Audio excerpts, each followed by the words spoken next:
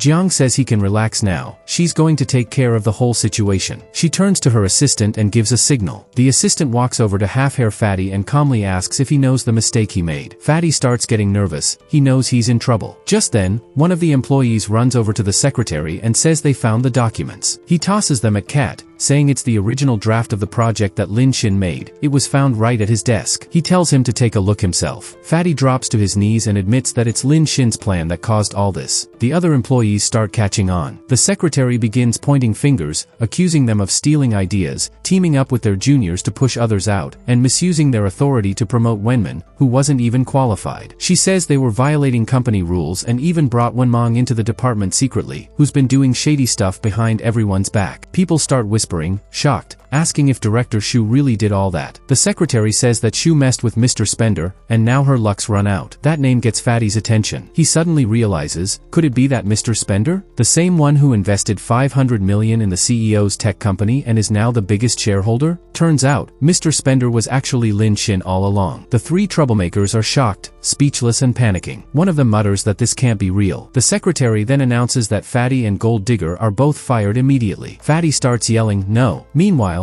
Wenmeng snaps, blaming everything on the Gold Digger. He even starts throwing accusations at her, asking if she's secretly seeing his dad and going to a hotel with him. She yells back, asking what he's talking about and says he's the one in the wrong. She thought he had some real connections, but it turns out he's just the son of a lousy manager trying to act like a big shot. Things get heated. The ex-manager jumps in, accusing Lin of messing with his son. Wenmeng fires back at his dad, saying, "Mom works so hard at home, but you're over here doing all this at work?" The dad tries to slap him, calling him a traitor. It becomes a full-blown mess in front of everyone. The assistant steps in, tells them all to quiet down, and calls security to escort them out. As they're being dragged out, they keep yelling and making a scene. Once they're gone, the other employees walk up to our main character and respectfully call him Mr. Spender. They apologize for misunderstanding him, saying that everything happened because of Shu's lies. Jiang Xian then asks if he's satisfied with how things turned out. He says it's alright, but the company really needs to do a better job hiring people and checking their backgrounds. She laughs and says she wanted him to be the director before, but he turned it down. He smiles and says he just prefers staying low-key. Jiang Xian turns to Lin Xin and asks if he remembers talking about finding a professional team. She says the investigation has made a lot of progress and wants to show him the results. He seems interested. Meanwhile, one coworker says she's surprised to see that the legendary tough boss actually has a sweet and gentle side. They all walk into Jiang Xian's office, and our main character comments on how luxurious it looks. She laughs and says she actually spends most of her time at her tech companies, so she hasn't used this office much. Jiang Xian focuses on her computer and tells him that what she's showing is her latest achievement. Our main character walks over and says he doesn't really understand it, but still, it looks impressive, especially since it's all just data and code. He compliments her and says she's done a great job. Then, without hesitation, he says he's going to invest another 500 million in her. He quickly pulls out his phone and transfers the money right away. This boosts her project's progress by 10%. Sitting at her desk, she thanks him and says she definitely won't let him down. But right at that moment, something unexpected happens. Jiang Xian suddenly falls, and Lin Xin quickly asks if she's okay. He notices she seems stuck and says he'll stay calm and talk to help keep things steady while thinking of what to do. Then, a vague memory starts to play in his mind, something confusing and odd, like a girl being stuck in a washing machine, calling for help. Lin Xin shakes his head, wondering why such strange things are popping into his head. He realizes this is serious and he needs to act quickly. Jiang Jiang Xian calls out for help, saying she can't move. Lin Xin says he'll try to help her up, but she tells him to stop. It hurts. He quickly apologizes. Outside the room, the secretary hears them and gets suspicious. She calls out, asking if everything is okay and if help is needed. Jiang Xian says no, everything's fine. She tells Lin that if people see her like this, everything she's worked hard to build could fall apart. He responds that being a director isn't easy. He suggests gently helping her move to the sofa and adjusting her position so she's not stuck anymore. She apologizes for the trouble. He carefully lifts her and asks if it hurts. She blushes and says no. He places her gently on the sofa and tells her to lie down and raise her waist a little so he can help support her. He asks her to be patient and says this is better than being stuck and unable to move. Outside the door, the assistant overhears and starts to misunderstand what's going on. How could such a smart and strong president be in this situation? Then he pauses and reminds himself that maybe he misunderstood. Lin takes the chair from Jiang Xian and says he finally managed to help her. She's clearly tired, and her dress is slightly torn. She thanks him. Lin points it out, and she says it's okay, she has a backup outfit and will go change. They walk into another room, and our main character is shocked to see that the office includes a luxury wardrobe. He thinks to himself that his imagination is limited by growing up poor. As they pass by, he sees a dress and comments that it looks nice. Jiang Xian notices him looking. He leaves the room to give her space to change, saying he'll wait. She says okay, but because of the lighting, she notices that his shadow is still visible through the door. When he realizes this, he jokes to himself that as a gentleman, maybe he should just grab a stool and take a look, then immediately scolds himself, thinking, what am I doing? She yells at him, and he gets flustered, saying he wasn't looking or doing anything wrong. While changing, Jiang Xian thanks him again, saying that her family never supported her decision to start a business. They all thought her tech company would fail, but he was the only one who believed in her, the only one willing to invest $1 billion without setting limits and letting her chase her dreams freely. She tells him that she promises never to let him lose money on his investments. But in his mind, our main character actually hopes she does lose money, because if she keeps making a profit, she won't need more investment. But if she loses, he'll have a reason to keep investing more. He tells her it's totally fine, that he's not worried about the money. If she really wants to repay him, she should just give it her all and help the business grow. At first, she doesn't get what he means, but then it clicks. What Lin Xin is trying to say is that he's not interested in saving money. He wants to pour more resources into research, especially for industrial chips. He wants China to develop its own tech and reduce its dependence on other countries. She used to think only about money, but now she realizes Lin Xin is truly amazing. She sees him as a real leader. Her respect for him grows by 20%, bringing her total affection score up to 52. Lin Xin notices this sudden jump in her affection and thinks to himself that, give it your all, might just be the most romantic thing he's ever said. Then Jiang Xian comes out after changing, and our main character blushes. It's the same dress he had noticed earlier. She seems really happy to see his reaction. As they walk through the company halls, Jiang Xian tells her assistant to go prepare things at the hotel. The assistant agrees right away. Some nosy coworkers watch them walk by and start whispering. One asks the other if they saw the president and Lin Xin go into the office earlier, then come out wearing different clothes. Another one says it's the first time they've seen the executive director in such a stylish dress. Jiang Xian tells Lin Xin that after dinner, she's going to share some of her proudest accomplishments. He says that sounds great, and he'd also like to learn more. The scene changes to the two of them having dinner together. Jiang Xian tells him she saw his project plan and thinks it's incredible. She can't believe it's his first time doing this kind of work. Lin Xin humbly says that luckily, this project was actually pretty simple. That comment makes her affection for him jump another 15%, bringing the total to 77%.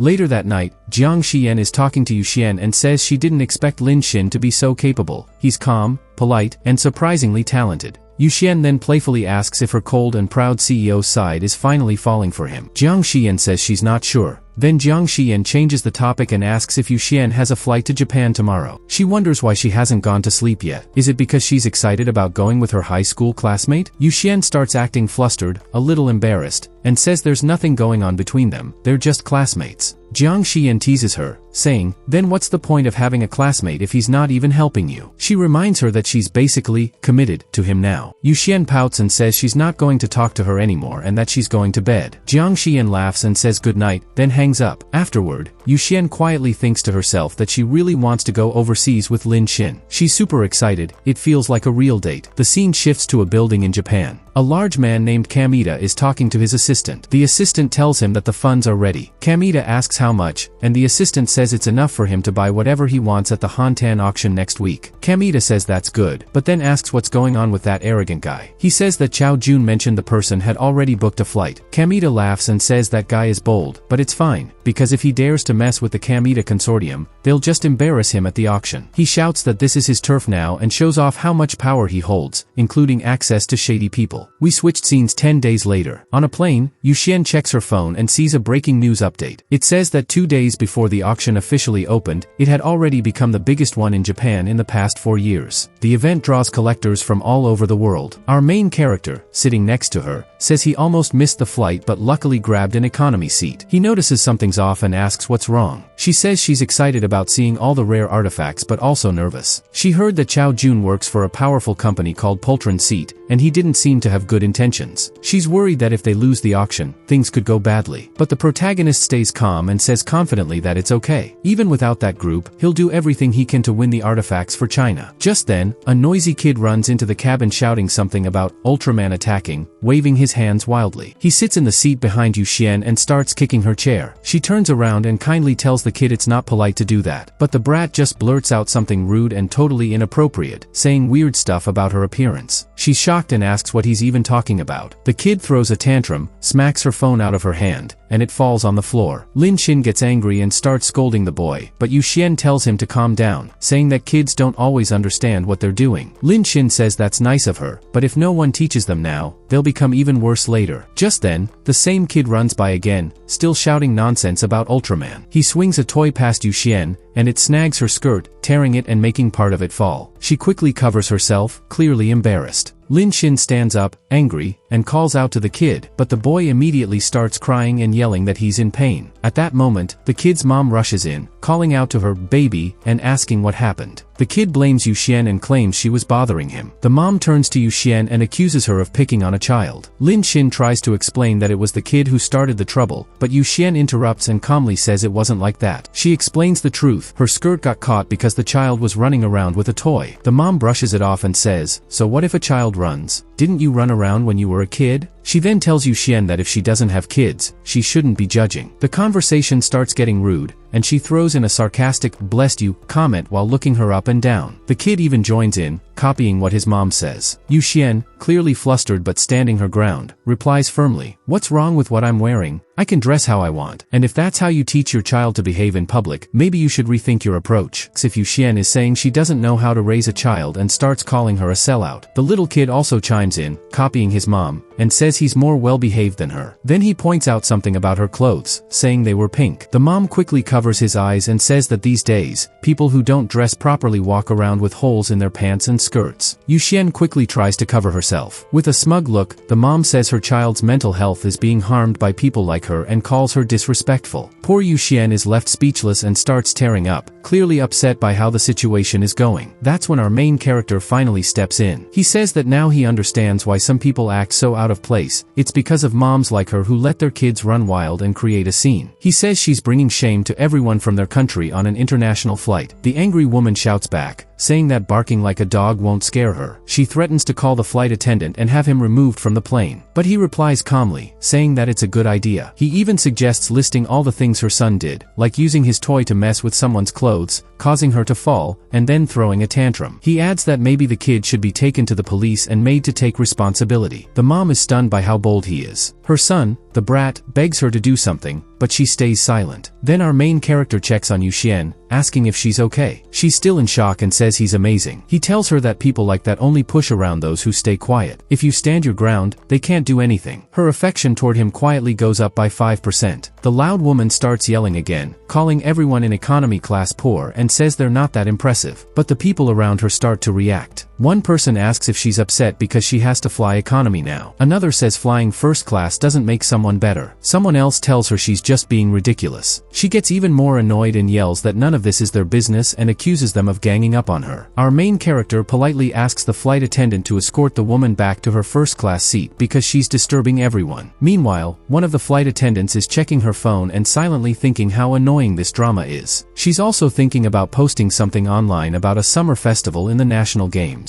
Just then, another flight attendant joins her and comments on her makeup. She brushes it off, saying it's just a little. The second one asks what she's doing with the snacks. She says she's just serving water and that it's the other girl's turn now. The first flight attendant says that everything depends on who's skilled enough to get what they want. But a third attendant quickly reminds them to keep their voices down so the first-class passengers don't hear. She also mentions someone named Mr. Fei, a well-known second-generation rich guy from Yangjiang who sells airplanes. Turns out, he's traveling with the same group as our main character. She then comments that she heard Mr. Spender also went to Japan, and she's heading there too for a business trip. One of the flight attendants wonders if she'll run into Mr. Spender. Her coworker continues explaining that Mr. Spender is still close friends with President Spring, and that it's best not to get too involved with him. Then, they lift the curtain and sneak a peek. One points and says, "Look, even the captain left the cockpit just to come greet him." Another attendant tells a stewardess named Shen to quickly go take care of a first-class guest, asking her why she's still focused on the passengers in economy. Shen replies that there are first-class passengers back there too, then walks off annoyed while the others giggle. As she approaches, she puts on her friendliest smile and greets the guest, asking if she can help with anything. Yuxian calmly points to the rude woman and says that she's supposed to be in first class but came back here just to cause trouble and disturb the rest of the passengers. The male lead compliments, saying she handled that really well and learns fast. Many people in the comments supported her, but some still think the scruffy woman is the real star of the drama. Shouts out that the scruffy woman is actually the wife of President Yen Chan of the Union Group, asking the flight attendant whether she believes this high-profile woman or a random passenger. The flight attendant looks a bit unsure and tells the main characters that maybe there's been some misunderstanding. After all, the woman bought a first-class ticket to enjoy peace and quiet. It seems unlikely she'd come to economy class just to cause problems. The scruffy woman laughs. That's when Lin Xin speaks up, asking the attendant if she's implying that only economy passengers cause issues, and first-class passengers are always perfect. The flight attendant avoids answering directly and says that's not what she meant. At the same time, the female lead feels annoyed, wondering why their row is attracting so much attention and noise. She quietly asks why someone would even be flying economy if they didn't have enough points. The scruffy woman laughs again and says, "See? This is the difference between upper-class people and lower-class people. With the right connections, it's easy to blacklist someone from flying with summer and winter airlines." Her kid also laughs and calls the male lead a dog man, saying it's a shame for him. The woman warns him not to even dream about flying with their airline again, but our protagonist stays calm and says he's not worried about it. Just then, Mr. Fei enters the scene and asks what's going on, why there's so much arguing,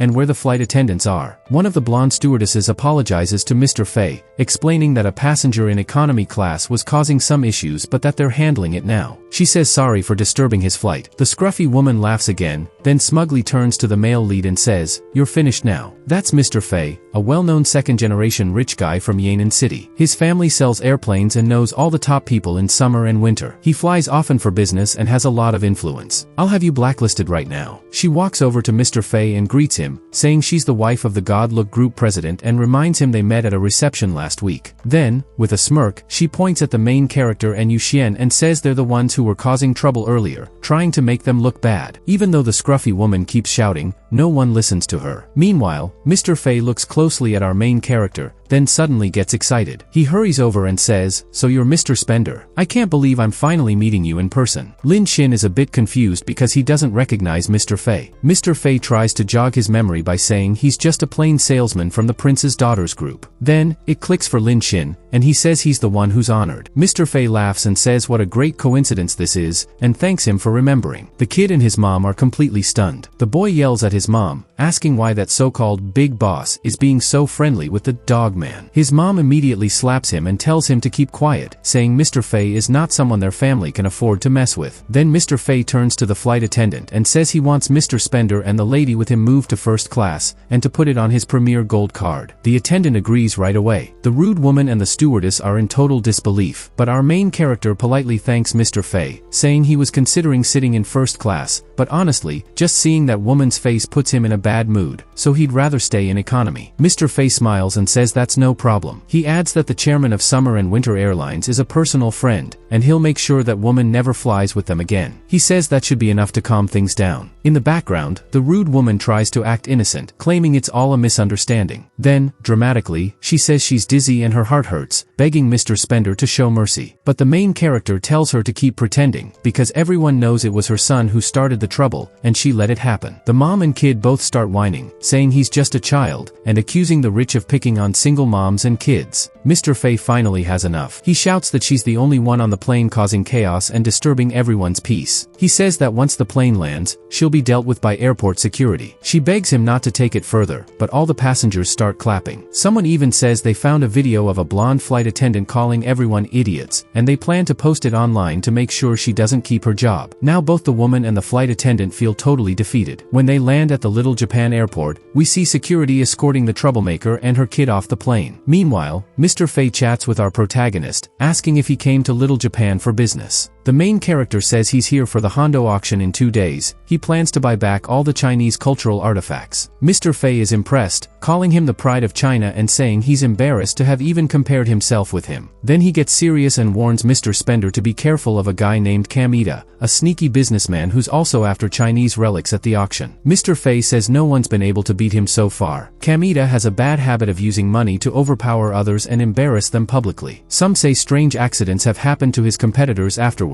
Nothing proven, but rumors say he has certain, trained professionals, helping him out. He warns that facing Kamita won't be easy. Yuxian nervously tells the main character it's no surprise Chao Jun led them here. Maybe she wanted him to get into trouble with Kamita. She says Chao Jun might have planned this from the start. She worries and asks why they don't just go back, but the main character clenches his fist coolly and says, "If I leave now, all those precious Chinese artifacts will fall into Kamita's hands. I'm not letting that happen." He adds with a smirk that he might even make some gold out of this by turning the auction around in his favor. Mr. Fei comments that Mr. Spender is really good looking. Yuxian is clearly impressed too. Her affection meter goes up to 15%. But from a distance, a girl with pink hair, her face hidden, watches them. She's the next person targeting Lin Xin and Yuxian. She confirms her target has been located. We flash back to a past conversation where Kamet tells her that, based on intel, Yuxian will appear at the airport with a rich Chinese guy. He reminds her of her mission, calling her his top dark Saito. She confidently replies that she knows what to do and won't go overboard. Just a little warning so the guy shows up to the auction alive and nervous. She even jokes about maybe switching sides and calling Mr. Spender her new master. Then she reports that she sees Yuxian standing next to her target, the rich Chinese guy, Lin Xin. At that moment, Lin Xin says he's feeling a bit thirsty and goes to grab a bottle of water. He asks Yuxian if she wants one too, but she says she's fine and will wait by the car. The shinobi thinks this is the perfect chance. She plans to lightly tap him with her ring, which has a special poison. It won't do anything serious, just cause some mild symptoms like vomiting or a bad stomach for a day. She calls it a welcome gift from her master. She moves in to strike, but right then, Lin Xin is distracted by the water machine. He's shocked, saying, "What? This tiny bottle costs 80 yuan? At home, this is just 2 yuan. He complains, wondering why things are so expensive in Japan. That delay catches the shinobi off guard, and she misses her moment to act. Then Lin Xin sees a water fountain nearby and gets excited. He runs over and happily drinks, saying it tastes great, and the best part is, it's free. The shinobi is stunned. Is this really the rich Chinese guy who bought a museum for 1 billion yuan? She thinks. She finds his behavior so odd, she decides to keep watching. Lin Xin returns to Yuxian, who tells him she let Mr. Fei's car leave first. She wanted to spend more time with Lin Xin and enjoy the moment. She blushes a bit, clearly enjoying being with him. Lin Xin smiles and says, "Alright, let's take a taxi." He asks a driver how much it costs to go to their destination. The driver replies, "The base fare is 152 yuan. Lin Xin shouts, "That's way too expensive." He grumbles about how pricey it is. He then spots the airport bus nearby and says it only costs 30 yuan. He suggests they take the bus instead. Yuxian laughs and agrees to follow his lead. They head toward the bus stop together. Lin Xin says he's not in a rush anyway and wants to enjoy the sights along the way. The shinobi, watching from behind, seriously starts to wonder, is this guy really rich? The scene shifts to the hotel lobby. The staff hands something to Lin Xin and tells Yuxian that his coupon only gives a 10 yuan discount. Lin Xin says it's all good. He's got another one they can use together. He tells Yuan that the first coupon wasn't wasted, and now they're saving another 30 yuan. Yuan just stares at him, while the pink-haired shinobi nearby thinks to herself that this guy is such a cheapskate. She remembers he promised kids a fun clown, but all they got was this penny pincher. There's no way this guy is a multimillionaire. He looks more like Yuan's assistant. She wonders where the real target, the rich Chinese man, is. Cut to Lin Xin's hotel room later that night, around 10 p.m. He's playing what looks like a fighting game on his phone and casually pulling off triple kills and more. Then someone knocks on the door. He glances over and sees the pink-haired girl greeting him, saying she's from room service and bringing him a midnight snack. He opens the door with a smile, saying he's starving, and invites her in. Though he's a little confused, he doesn't remember ordering anything. She serves the food, and he starts eating. But as soon as he takes a bite, the system alerts him that the food contains a tranquilizer. Luckily, his passive ability kicks in and cancels the effects. He keeps eating and stares at her, realizing the food was laced with a substance used by the military. It's obvious this was sent by Kamita. He decides to play along. He fakes feeling dizzy and the system suddenly pops up with a new notification. A beautiful woman has been detected and a counterattack mission has started. He didn't expect this girl to be the next target. She walks closer and gently brushes her hair back while asking where the rich guy named Lin Xin, the one with Yu Xian at the auction, is. The system shows her favorability is at -30%. Lin Xin pretends the substance is affecting him and says he has a thing for older girls with strong personalities. The girl blushes a bit and thinks that the substance must be making him lose self-control and say whatever comes to mind, even embarrassing things. She quickly regains her composure, smiles, and asks if he really likes her that much. Then she tries again, asking where the tycoon is. Lin Xin, staying in character, pats her leg and says he's too hungry to think straight, but if she feeds him, he might remember. She agrees and lets him sit on her lap. He jokes that it's not his fault if she's spoiling him like this. She feeds him and playfully asks, "Is it tasty?" He nods and says it's really good. Then, pretending to remember, he tells her that the rich guy mentioned he wouldn't show up until the official opening of the auction, to make a grand entrance. Saito, the girl, says that sounds about right and matches what June told her about his personality. She starts acting more friendly and leans in closer to Lin Xin, saying it's time to play a new game, which makes him blush. But it doesn't last long. Suddenly, an alarm goes off and Lin Xin starts yelling. Saito calmly tells him it's too late now and says, "Sleep well." Lin Xin pretends to pass out and she puts his mask back on, saying he won't remember anything when he wakes up. After she leaves and shuts the door, Lin Xin snaps back to normal. He thinks to himself that she's definitely been professionally trained. Her leg strength was on another level. If he hadn't blocked her move using his level 3 strength arm, he probably would have been knocked out for real. As the scene opens, Lin Xin is thinking about how the auction hasn't even started yet, and Kamita already wants to deal with him. It shows just how eager he is for this event. Now it's auction day. The venue is packed with people. Some of them recognize President Kamita's daughter and greet her as she walks in with Chao Jun and Saito. Saito tells her teacher, Tato, that this guy is expected to show up today, so they could ambush him right at the entrance and finish things there. But the larger man says there's no need for that. He explains that in China, there's an old saying about a turtle hiding its head. It describes someone who doesn't dare to show their face, always hiding because they're scared. He says that just by hiding, their opponent is already showing weakness. Chao Jun says that if Lin Xin really shows up today, he won't make it out. Saito then adds that all Chinese people are the same, scared and useless, saying that Lin Xin's behavior yesterday was a perfect example. But suddenly, Saito notices something strange. There's a crowd forming in front of the venue. She wonders what's going on. That's when she sees Yu Xian, and next to her is Lin Xin. Chao Jun yells out in shock, asking, "What the heck?" That's Lin Xin. Lin turns around, looking calm and confident. Chao Jun says that if Saito hadn't shown up earlier, they might have been fooled. Saito is completely surprised too. She just realized that he's the real wealthy guy. Lin Xin walks up and says that the faces here are all familiar, except the short one in the middle. He guesses she might be Kamita's woman. Saito now thinks back and realizes she was tricked. Maybe the substance she used didn't work. She wonders if he figured out who she was from the start, and Kamita tells her she messed up. Chao Jun calls out Lin Xin, saying he's got some guts to show up, but that in front of President Kamita, he's nothing. Lin Xin replies sarcastically, asking how he could be so rude in front of Mr. Well, let's just say the insult didn't quite match his expression, making it look like the translator messed up on purpose. Lin Xin just says he's the junior here, so he'll politely let Mr. Kamita go first. Kamita, trying to play nice, welcomes Lin Xin as a young talent from China and says he hopes he won't be disappointed. Lin Xin replies that there's no need to worry, he plans to surprise him. Now inside the auction, a woman steps on stage to greet everyone. Before starting, she gives a quick introduction. She explains that the Hippodo auction is the biggest charity auction in the country, and it's recognized worldwide. 90% of the proceeds will go to the World Aid Union. She thanks all the prominent guests from around the world. She mentions Mr. Kenjin Kamita, chairman of Kamita Corp., Andy John from the J family, Ikoku from Louisiana, Vanguard Babak from the Middle East, And finally, Mr. Lin Xin from China. People in the crowd start whispering, asking, "Who's Lin Xin? Never heard of him." Some people behind the crowd whisper that the guy with Lin Xin's group probably isn't a real nobility. They think he's just new money trying to broaden his experience. Yu Xian feels bothered by this. He stands up, walks to the stage, and grabs the microphone. He starts by apologizing for taking up their time. Then he introduces himself as Lin Xin from China. He explains that since China is a country that values respect and tradition, he normally wouldn't make a big scene like this. But today, he wants to make some friendly connections. He says he came for Chinese antiques, so any Chinese relic he finds, he's going to get it, especially the latest item in the auction brochure, a cultural relic that was stolen and scattered overseas. Yu Xian looks at him with a lot of respect. Lin Xin continues, saying since this is a charity auction, they let him join the raffle with everyone else. No matter how much he wins, he promises to double that amount and donate it all to charity. Saito listens but looks pretty indifferent. Lin Xin then gives a friendly warning to everyone to be careful with their bids, or they might end up losing a lot. He asks the crowd to give him a chance, but some people don't react. Some folks comment that Lin Xin sounds pretty full of himself. Chao Jun says he doesn't even know what he's talking about. The women nearby keep chatting, and one of them says it's interesting that he actually promised to add money to the donation. Kamita looks confident and says it's just a bluff, calling Lin Xin a joke with nothing to worry about. One of Kamita's assistants tells him everything's set. The Jez group brought 5 billion, and the Triple S group from the far Middle East brought 4.8 and 4.5 billion, so the 8 billion fund they prepared can easily dominate the market. The assistant goes on to say this auction is part of Kamita's plan to revive the great heritage of the East. After the auction, it'll be in all the papers, and Kamita's project will take off. The stock prices for the Kamita group will soar, and Matsumoto, backed by Sabatu, will be able to become president. He says everything's perfect and,